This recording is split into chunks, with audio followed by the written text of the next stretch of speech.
My question this afternoon is to Nigerian people. I want to ask a question: if Nigeria is truly democratic, in Nigeria, are we practicing democracy? What is the form of government that we are practicing in Nigeria? I want to go down to memory lane. The white men who colonized Nigeria, the British for that matter, they came to our country, they show us the way, they teach us the way. They bring a lot of things to us. Now, after they have colonized us and gave us independence in 1960, what follows? What did we learn from them? What did we adopt from them, and what did we add in addition to the thing which they brought to us?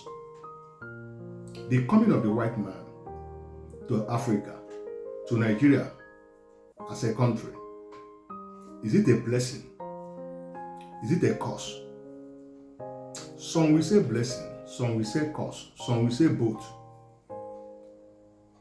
Why I say this is, when I look at our political structure, the way we handle our government, since we got independent from the British in 1960, there has been ups and downs. There have been so much military government in Nigeria. There have been war between Biafra and Nigeria. We come together again. We started living as one united Nigeria. Out of that many years which we have colonized ourselves, different tribes having grudges among each other.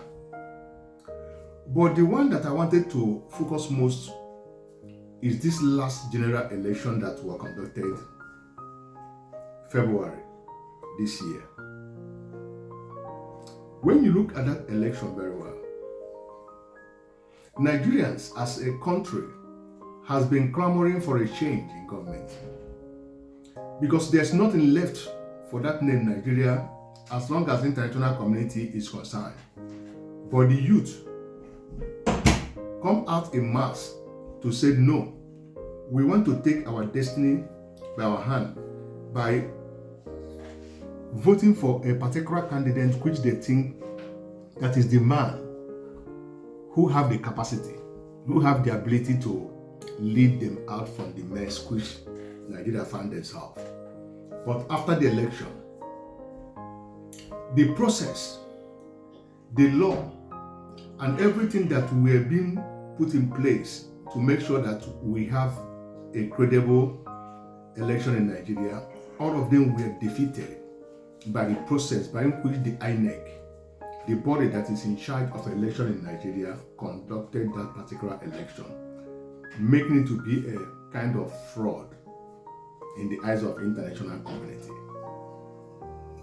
It became a shame that up till now, Nigerians are waiting for the judiciary, the court, to decide whether the man who they selected or who they assume is the one who won the election is actually the winner of last general election in Nigeria.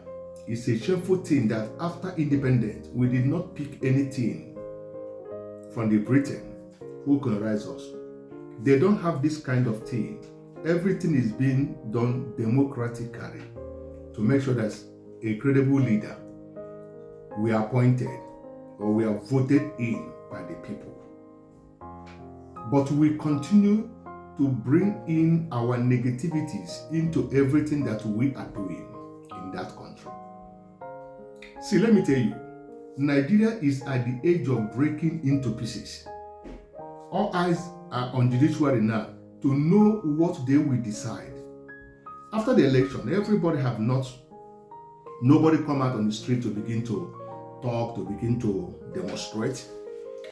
Because INEC says, if you are not contented with the result, if you are not satisfied with the results which they announce, you should go to court. Now they have went to court. we see all that plays out in the court. The load of evidence that were brought against INEC, against the ruling party, and against the assumed elected president of Nigeria, who is currently sitting at that seat now. They could not be able to defend it. What is the fate and what is the future of Nigeria? What is the fate of millions of youth? What is the fate of our economy? What is the fate of our election process? Not this one now, but the next one to come. Will youth ever unite again to come out to elect or to vote in election again? Because when you look at the last general election, there's a lot of awareness because INEC promises fair and free election to everybody. But what happened at the end? They disappointed everyone. Please, if Nigeria don't want to break into pieces, if Nigeria don't want to enter into a kind of civil war, a kind of revolution, a kind of problem that will never unite them again, I am urging the judiciary to do the needful. Because every evidence shows that this election, that the person who they bring in as the one that won the election is not actually the one that actually won the election. They themselves can testify on it. We are not just saying because we wanted to say, but we are saying because we have heard from different quarters, we have heard a lot of opinions from people. How are they going to do it is what I did not know. But I believe there's a law, there's a process, and there is a laid down rules and regulation that govern the election, which I believe that the Court of Elections Tribunal will look into it and decide if they are going to have a rerun election, or if they are going to cancel the election outrightly, or if they are going to nullify the assumed winner and declare the actual person who won the election, so that there will be peace in that land.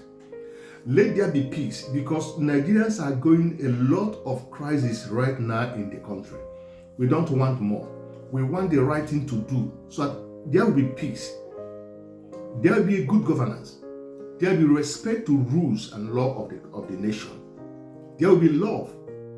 Because last election is the election that I see that the whole tribes come together with one voice to vote. And the judiciary should please give the mandate to whom the people selected.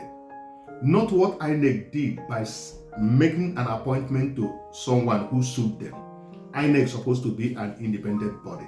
They're not supposed to favor anybody. They're supposed to bring in fair and free election to make sure that our children, not yet born, we have a place they call a nation. If we want to continue to be one nation called Nigeria, where different ethnic groups, where different nationalities come together as a nation, let the judiciary do the needful to save Nigeria from destruction that is about to consume them. This is my word to everybody this afternoon. God bless you all.